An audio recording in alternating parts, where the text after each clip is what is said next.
मोक्षमार्गस्य नेतारं भेत्तारं कर्मभूभृतां ज्ञातारं विश्वतत्त्वानां वंदे तद गुणलब्धये। अंतिम शासननायक 1008 भगवान महावीर स्वामी की जय। द्वादशांग श्रुत देवी की जय। स्वाध्याय कक्ष संपेपर्यंत आपणा सर्वांना चतुर्विध आहाराचा त्याग असणार आहे। घ्या ना, ते उशी घ्या ना पटकन. कर्मविवेचन प्रकरण आपलं सुरू आहे आणि कर्मविवेचन प्रकरणामध्ये आपण बघतो आहे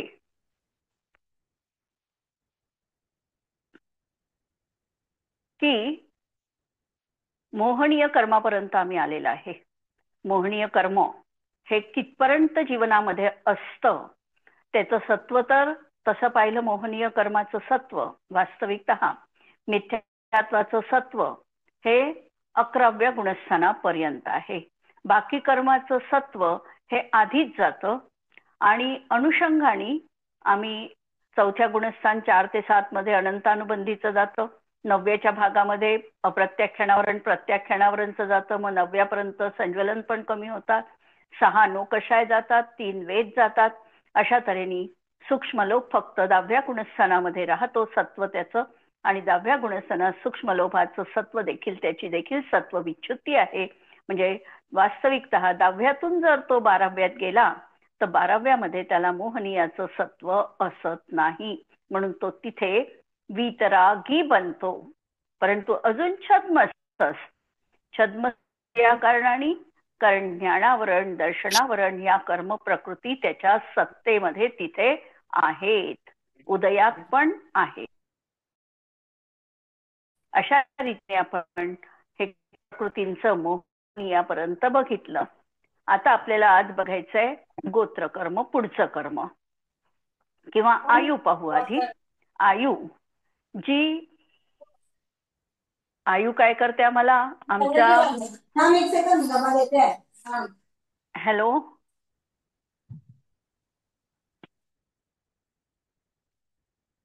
आयु ही आम्हाला भवभवांतरी अडकविण्याचं कार्य करते आहे। 4 गतींमध्ये आयु आम्हाला अडकवून ठेवते, म्हणून आयु कर्म 4 प्रकारचं सांगितलेलं आहे। नारक तैर्य योन मानुष दैवानी, की नरकायु, तिर्यंचायु, देवायु आणि मनुष्यायु। म्हणजे ज्या आयु कर्माच्या उदयाचे निमित्त कारण असताना हा जीव नरक आयु मध्ये राहावे लागते त्याला नरकायु असे म्हटले जाते। ज्या कर्माच्या उदयाचं निमित्त असताना तो तिर्यंच्या आयुत राहील त्याला तिर्यंच्या आयु म्हणतात। मनुष्य आयुचं तसंच आणि देव या आयुचं पण तशाच प्रकारे, म्हणजे या 4 आयु। आणि हे 4 कर्म जे आहे हे भवविपाकी कर्म आहे। भवविपाकी म्हणजे याचं फळ हे त्या आयुवर पडतं, भवावर पडतं, म्हणून याला भवविपाकी कर्म असं म्हटलेलं आहे। आणि आयु कर्म संपेपर्यंत, स्थिती संपेपर्यंत हे कर्म त्या भवामध्ये जीवाला अडकवून ठेवण्याचं काम करतं। आणि या आयुमध्ये परस्पर एकमेकास संक्रमण होत नाही। आयुचं वैशिष्ट्य हे आहे की बाकीच्या कर्मांमध्ये जर असाता असेल तर सातामध्ये संक्रमण होऊ शकतं, म्हणजे सजातीय कर्म प्रकृतीत त्याचं संक्रमण म्हणजे बदल होऊ शकतो।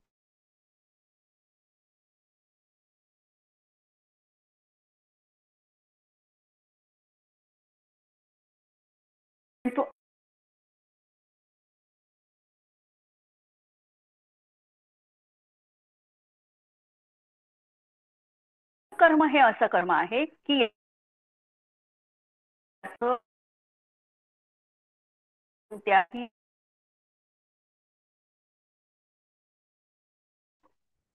ही स्थिती कमी झाली,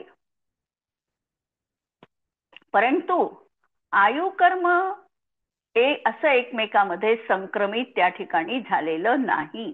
म्हणून आयु कर्मामध्ये संक्रमणाची प्रक्रिया घडत नाही. नंतर जे या पृथ्वी तलावावर मनुष्य सोडून जितके जीव सजीव जीव दिसणार आहे हे सगळे तिर्यंच्या आयुमधले जीव आहे.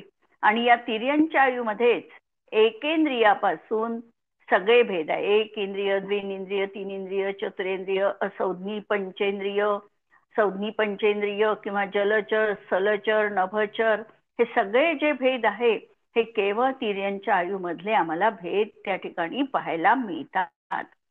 नंतर आयुच्या बाबतीत नेहमी आम्ही गफलत ही करतो की गती आणि आयु यामध्ये आम्ही बऱ्याच वेळेला वेगळेपणा सांगू शकत नाही.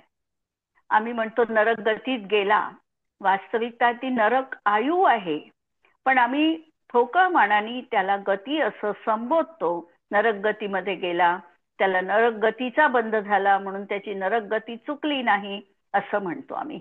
पण वास्तविकतः गती आणि आयु या दोन कर्माच्या दोन स्वतंत्र प्रकृती आहे.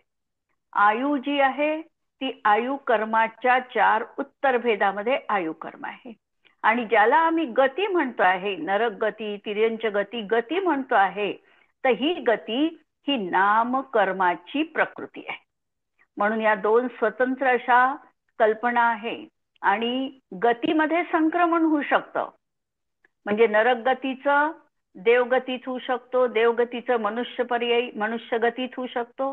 गतीमध्ये संक्रमण आहे, पण आयुमध्ये मात्र संक्रमणाची प्रक्रिया घडत नाही. आणि तेवढ्या काळपर्यंत त्या जीवाला ती आयु प्राप्त असतेच असते. आता आयु कर्म जे आहे हे आयु कर्म कोणत्या गुणस्थानापर्यंत बांधल्या जातं? आयु कर्माच्या बाबतीत कोणत्या गुणस्थानापर्यंत आयु कर्म बांधल्या जातं?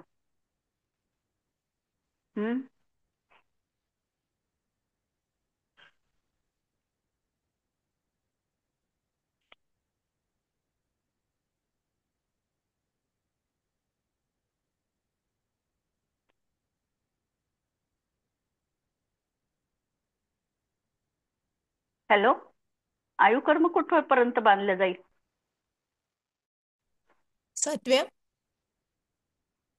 7व्या गुणस्थानापर्यंत आयु कर्म हे बांधण्यात जातं.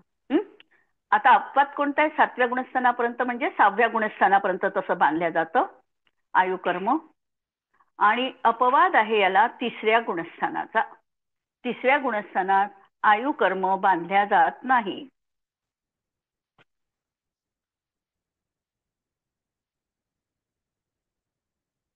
काय प्रॉब्लेम झाला? बांधल्या जात तिसरं गुणस्थान असं आहे की या 3ऱ्या गुणस्थानामध्ये मरण होत नाही जीवाचं, त्या ठिकाणी आयुबंध होत नाही आणि मारणांतिक समुद्घात पण 3ऱ्या गुणस्थानात होत नाही.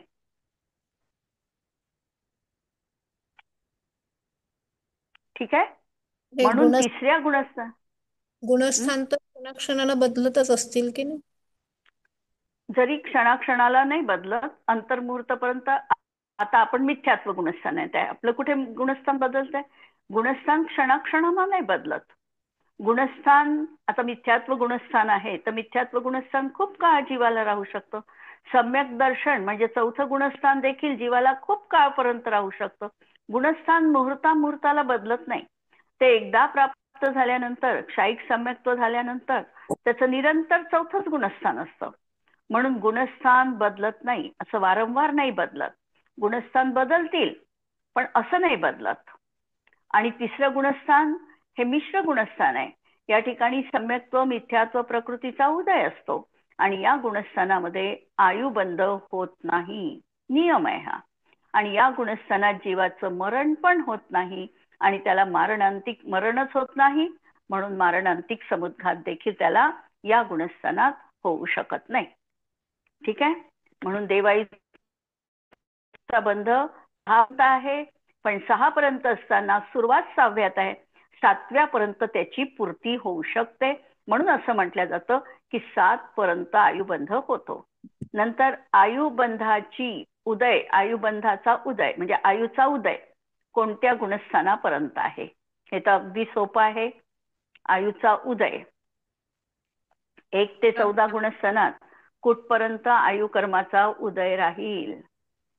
14व्या हा, 14व्यापर्यंत म्हणजे 14व्या गुणस्थानाच्या शेवटच्या समयापर्यंत मनुष्य आयुचा उदय आहे. आणि त्याची सत्वविच्छुत्ती कुठे आहे? सत्वविच्छुत्ती पण तेव्हाच आहे. हा, म्हणून आयु कर्माचा बंध 6व्यापर्यंत म्हणजे 6व्यात सुरू होतो, 7व्यात संपू शकतो. 3रं गुणस्थान त्याला अपवादात्मक. नंतर त्याचं सत्व 14व्या गुणस्थानापर्यंत आणि उदय पण 14व्या गुणस्थानापर्यंत असतो. आयु कर्म आणि नामकर्म याच्यामध्ये फरक काय आहे? आत्ता एक पहिला फरक सांगितला मी, की आयु कर्म ही स्वतंत्र प्रकृती आहे आणि गती नामकर्म ही नामकर्माची उत्तर प्रकृती आहे. पुढे आपण बघणार आहे. नंतर दुसरा फरक आहे, गतीमध्ये देवगती मनुष्यगती हा शुभ आहे, तर आयु कर्मामध्ये देव मनुष्य आणि तिर्यंच ह्या 3 आयु शुभ मानल्या जातात. नंतर गतीचा निरंतर बंध जीवाला होत आहे. आत्ताही निरंतर बंध होतोय गती नामकर्माच्या प्रकृतीतला. पण आयु कर्माचा बंध मात्र हा जीवाला आयुष्याच्या त्रिभागातच होतो. त्याचा स्वतंत्र नियम आहे आणि त्याचं स्वतंत्र कोष्टक आहे. ते आपण नंतर पुढे कधीतरी बघू. आता पुढचं आपल्याला प्रकरण पाहायचं आहे. आयु झाल्यानंतर काही एक मिनिट. आयु हो. बंद झाल्यानंतर मग गतीचा बंद तर नाही होणार ना, मग तो बंदच होईल ना. आयुबंधासोबत गतिबंध होतोच आहे. गतिबंध तर रुकलाच नाही. गतिबंध निरंतर होऊच लागलाय.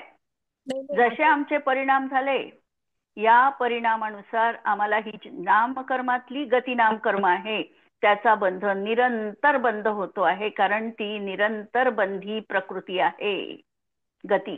आपण देवायुचा बंद केला तर आपण तर निश्चितपणे देवगतीतच जाणार आहे की नाही मग? हो, ते पण देव मग आयु देवगतीत नाही म्हणायचं. म्हणूनच मी ते सांगते की ती देव आयु झाली, देव आयुच जाणार आहे आपण. पण त्यावेळेला तो देवगती बांधेल, पण सर्वत्र तो देवगतीच बांधेल असं नियम नाहीये. पण मग नंतर गतीचा बंध कसा काय होईल? मग आता एकदा आयु जर निश्चित झाली तर मग गती कशी आहे? ही नामकर्माची प्रकृती आहे आणि या कर्माच्या प्रकृती निरंतर बंधी आहे. त्यामुळे याचा बंध निरंतर जीवाला होतोच आहे. आमच्या परिणामानुसार कधी मायाचारी परिणाम झाले आमच्या आत्ता. आयु ज्या समयात बांधल्या जाते त्या समयात जी गती बांधल्या जाते ती गती ठरते मग पुढच्या भावातली ना. बाकी गतीचा निरंतर बंध सुरूच असतो. हा, बाकी गतीचा निरंतर बंध सुरूच असतो. जसं कसंही असेल ते. आमचे समजा आत्ता मायाचारी परिणाम झाले तर आम्हाला आत्ता नरक तिर्यंच गतीचा बंध पडेल, पण त्यामुळे आम्ही तिर्यंच गतीत जाऊ हे नियामक नाही आहे. हे नियामक होईल आयु जेव्हा बांधल्या जाईल तेव्हा नियामक होईल की आम्ही कोणती आयु प्राप्त करू. म्हणून आयु आणि गती हे 2 स्वतंत्र कर्म आहे आणि एकमेकाचा एकमेकांशी तसा संबंध नाही आहे. आणि तसा म्हटला तर आहे की आयु बंद होईल त्यावेळेला जीव जो गती बांधेल ती आयु त्यावेळेला तशीच बांधेल आणि गती पण तीच बांधेल. एवढा फक्त नियम लावायचा. जर आमचा आत्ता संक्लेश परिणाम झाला तर आम्हाला नरक गतीचा पण बंद होऊ शकतो, कारण याच्यामध्ये संक्रमण होत राहतं, याच्यामध्ये बदल होत राहतो. कॉन्स्टंटली आमचे हे परिणाम बदलत असतात, तशानुसार आमचा गतिबंध बदलत असतो. आता नामकर्माचं प्रकरण येणार आहे त्यावेळेला आपण बघू अजून. आणि आयु अशी आहे की आयु ही जीवनामध्ये नेहमी बांधल्या जात नाही. ही फक्त 8 अपकर्ष कालामध्येच बांधल्या जाते आणि म्हणून आम्ही दुसऱ्या भवामध्ये कोणता आयु पर्याय धारण करू हे त्या आयुवरून ठरते, गतीवरून ठरत नाही. गती नियामक नाही. म्हणून 2 मधला फरक लक्षात घ्यायचा आहे. गतिबंधाचं कार्य काय होय? म्हणजे आपण काय काय फल भोगतो त्या गतिबंधाचं? गतिबंधाचं म्हणजे आता आपण समजा मनुष्य गतीत आहे, तर आमचं जीवन कसं सुरू आहे? मनुष्य गतीच्या सारखंच सुरू आहे ना. आमची तर आज तिर्यंच्या गतीचा उदय नाही आहे. त्याच्यामुळे आमचं जे आयुष्य आज आमचं आहे हे मनुष्यासारखं व्यतीत होत आहे, हे गतीचं काम आहे. आता तिर्यंच्या गतीमध्ये गेला तर त्या तिर्यंच्या जीवांचं जसं लाईफस्टाईल आहे त्यानुसारच ते त्या ठिकाणी वागणार आहे. हे गतीचं कार्य आहे. आणि आयुचं कार्य त्या पर्यायीमध्ये जीवाला अडकवून ठेवणं हे आयुचं काम आहे. म्हणजे तिर्यंच्या आयुत तेवढा काळापर्यंत अडकवून ठेवणं, तिथून सुटका न होणं हे आयुचं काम आहे. म्हणजे आयु म्हणजे जेल आहे असं समजायचं. त्या जेलमधून तो बाहेर पडू शकत नाही. आणि जेलमध्ये त्या मनुष्याला जे कार्य नेमून दिलेलं आहे ते त्याला सुचारू रूपाने करावे लागतं. दररोजचं रुटीन हे गती आहे. ठीक आहे. हो. कारण आता आम्ही मनुष्य आहे, तर आम्ही तर काही आता आम्ही आपलं हाताने जेवू, 2 पायांनीच चालू, त्यांच्यासारखे आम्ही 4 पायांनी चालणार नाहीये. मग आमचं हे जे कार्य आमचं मनुष्यासारखं दिसतं आहे, हे का दिसतंय? तर मनुष्य गती नाम कर्माच्या उदयामुळे आहे. आणि आम्ही ह्या ज्या पर्यायीमध्ये आज अडकून पडलो आहे की आम्हाला हे सुटत नाहीये, हे मनुष्य आयुचं कार्य आहे. 2 मध्ये असा फरक आहे. आणि हा जो बंध होतो आयुबंध, हा पूर्ण टोटल आयुष्याचा 2/3 भाग व्यतीत झाल्यावर जेव्हा पहिला अपकर्ष काल येतो तेव्हा पुढचं आयुष्य आमचं ठरतं. आणि आम्ही आज जे भोगत आहे हे आमचं मागच्या भवामध्ये आम्ही जी आयु बांधलेली होती ती आयु आज आम्ही भोगतो आहे. म्हणजे आम्ही जे भोगतो आहे आज ते मागच्या भवात बांधलेलं आहे. आणि आज जे बांधू ते आम्हाला पुढच्या भवात प्राप्त होणार आहे. असा हा आयुचा विषय. आणि आयुचं स्वतंत्र आहे सगळं कार्य, म्हणून आयुचं सगळं गणित कर्मशास्त्रामध्ये वेगळ्या पद्धतीने सांगितलेलं आहे. बाकीच्या कर्मासारखं ते कर्म नाही आहे, त्याचा निरंतर बंध होत नाही. म्हणून विभागणी जी होते ती जनरली 7 कर्मात होते. आणि जेव्हा आयु बंध होईल तेव्हाच कर्माचं डिस्ट्रीब्युशन 8 कर्मामध्ये होत असतं. एरवी 7 कर्म निरंतर आम्ही बांधतो आहे. उदयात 8ही कर्म आहे. असं हे सगळं वेगळं आहे. ठीक आहे. पुढचं पाहू. कोणतं आता आपलं प्रकरण? आयु गोत्र पाहू. पहिल्यांदा गोत्र उच्च आणि नीचतेला पात्र बनवतो. म्हणजे गोत्र कर्माचं कार्य आहे उच्च आणि नीचता निर्धारित करणं. काही जीव हे मुळातच अशा प्रकारच्या आचरणापासून दूर असतात जे नीच आचरण म्हटलं जातं. म्हणून त्या जीवांना कोणत्या कर्माचा उदय असतो? तर उच्च गोत्राचा. ते हीन आचरण त्यांच्या मनाला पटत नाही, सद्विवेक बुद्धी त्याला मान्यता देत नाही. आणि त्याचे नेहमी विचार उच्च दर्जाचे उत्कटतेचे असतात. त्याचं गोत्र उच्च गोत्र असतं.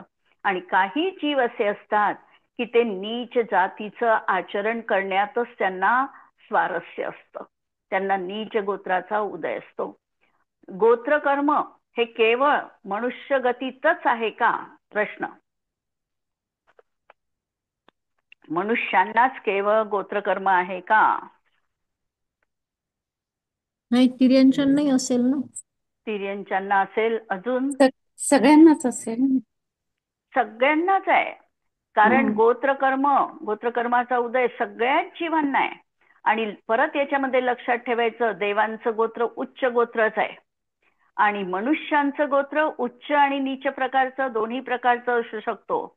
असंज्ञी जीवांपर्यंत सगळ्यांना नीच गोत्राचाच उदय असतो आणि नारकी जीवांना पण नीच गोत्राचाच उदय असतो. गोत्र म्हणजे आई वडिलांच्या कुळाला गोत्र म्हणतात, ही आमची सबशेल चुकीची कल्पना आहे. गोत्र याचा अर्थ आहे पूर्व संस्काराच्या नुसार जीव आत्ता जे आचरण करतो आहे याला गोत्र म्हणायचं. एखादा हीन कुळात जन्माला आला आणि तो विचारांनी उत्कट असला, उत्कृष्ट आचरण करत असेल तर तो उच्च गोत्रीय म्हणावा लागतो. आहे जन्म त्याचा नीच कुलामध्ये, पण तो उच्च गोत्रीय म्हटला जातो. म्हणून आई वडिलांच्या कुलाला गोत्र म्हणतात, जाती म्हणतात, हे आमचं त्या ठिकाणी चुकीची कल्पना आहे. संतान परंपरेनुसार पूर्वभवापासून जे काही चारित्र्य विचार आमच्या जीवनात चालत आलेले आहे, जे संस्कार आम्ही घेऊन आलेलो आहे, त्याला म्हणायचं गोत्रकर्म. म्हणून जे कर्म उच्च नीचता ठरवतं, त्याच्यामध्ये निमित्त आहे, त्याला गोत्रकर्म असं म्हटलं जातं. उच्च गोत्र आणि नीच गोत्र. आता हा गोत्रकर्म जे आहे, गोत्रकर्माविषयी विशेष काही बोलण्यासारखं नाही आहे. आता हे गोत्रकर्म जे आहे, या गोत्रकर्माचा बंध कोणत्या गुणस्थानापर्यंत होतो?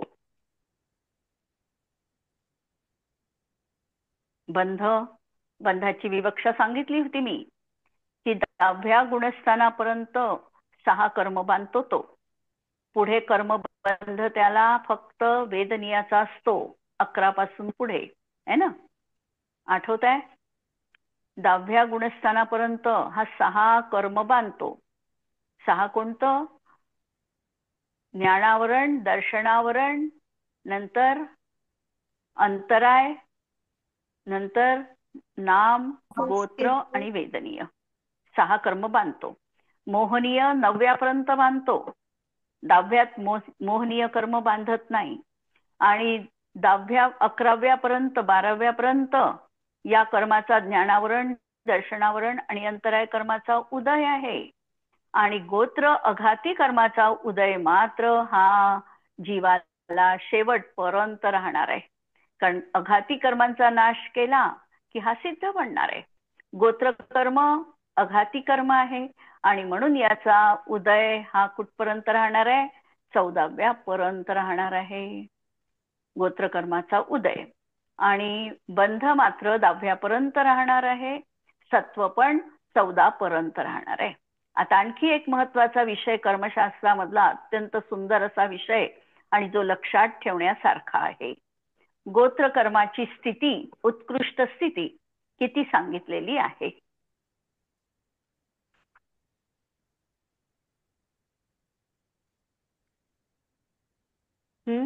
गोत्रकर्माची उत्कृष्ट स्थिती किती सांगितलेली आहे? 20 कोडाकोडी सागर, है ना? बरोबर? गोत्र आणि नाम या 2 कर्माची स्थिती 20 कोडाकोडी सागर आहे. ही उत्कृष्ट स्थिती आहे. ही उत्कृष्ट स्थिती. आणि जघन्य स्थिती, जघन्य स्थिती 8 अंतर्मुक्त ना, 8 अंतर्मुक्त, 8 मुहूर्त. किती? 8 मुहूर्त. ही जघन्य स्थिती आहे. कशाची? गोत्रकर्माची. आता जेव्हा आम्ही याच्यामधल्या गोत्रकर्मातली कोणती प्रकृती पुण्य प्रकृती आहे आणि कोणती पाप प्रकृती आहे? उच्च गोत्र पुण्य प्रकृती. हा. आणि नीच गोत्र ही पाप प्रकृती आहे, है ना? तर आता विशेष हे आहे की जरी 20 कोडाकोडी सागर ही गोत्रकर्माची उत्कृष्ट स्थिती सांगितली आहे, तरीही ही नीच गोत्राची स्थिती आहे. आणि पुण्यकर्माची स्थिती याच्या अर्धीच आहे. उत्कृष्ट स्थिती म्हणजे किती? 20 म्हणजे 10 कोडाकोडी एवढी उच्च गोत्राची उत्कृष्ट स्थिती आहे. जितक्या काही पुण्य प्रकृती सांगितलेल्या आहे, त्या पुण्य प्रकृतींमध्ये पुण्य प्रकृतींची ही जी स्थिती आहे ही पाप प्रकृतीच्या स्थितीपेक्षा निम्मे आहे. हे अत्यंत महत्वाचं एक सिद्धांत कर्मशास्त्रात आहे. कोणती पाप प्रकृतीची स्थिती जास्त आहे? जसं आता आम्ही गोत्रकर्माचं बघितलं, नंतर आम्ही नामकर्माचं पण पाहू शकतो. नामकर्माच्या बाबतीत पण 20 कोडाकोडी सागर उत्कृष्ट स्थिती सांगितलेली आहे. पण आता याच्यामध्ये जेव्हा आम्ही पुण्य प्रकृती शोधतो, नामकर्मातल्या पुण्य प्रकृती आणि नामकर्मामधल्या पाप प्रकृती, तर पुण्य प्रकृतीची स्थिती जी आहे ही 10 कोडाकोडी उत्कृष्ट आहे आणि पाप प्रकृतीची मात्र स्थिती ही जास्त आहे. असं हे कर्माचं परत एक वैशिष्ट्यपूर्ण विशेषण आहे. आणि गोत्रकर्माला चिन्ह दिलेलं आहे, म्हणजे आकृती दाखवली आहे. गोत्रकर्म कसं आहे बा? तर गोत्रकर्म कसं आहे, कशाप्रमाणे म्हटल्या गेलेलं आहे गोत्रकर्म? चित्र कोणतं दिलंय गोत्रकर्मासाठी?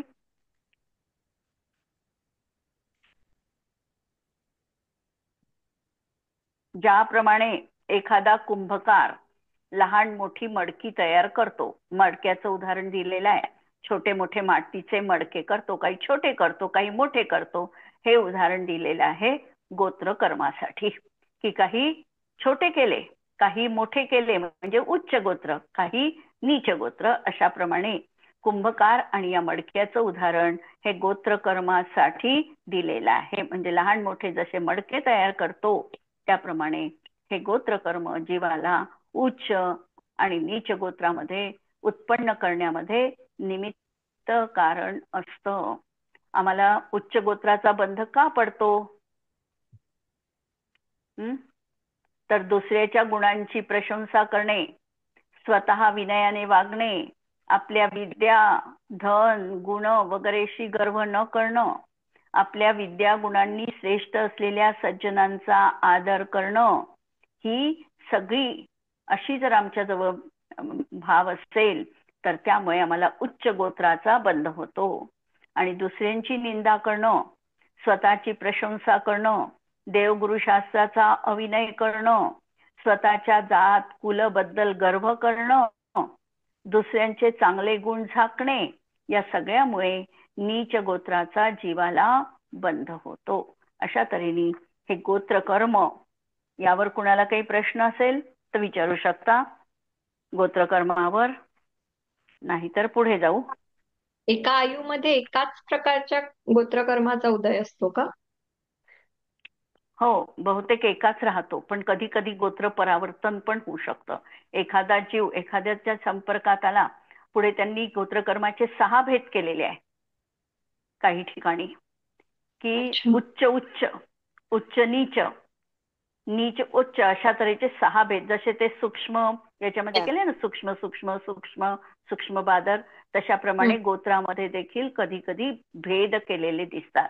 जसं एखादा जीव म्लेंछ खंडामध्ये जन्म घेतो, त्यावेळेला तो नीच गोत्राचा असतो, तेव्हा त्याला धर्मश्रवण करण्याची कोणतीही संधी त्या ठिकाणी मिळत नाही.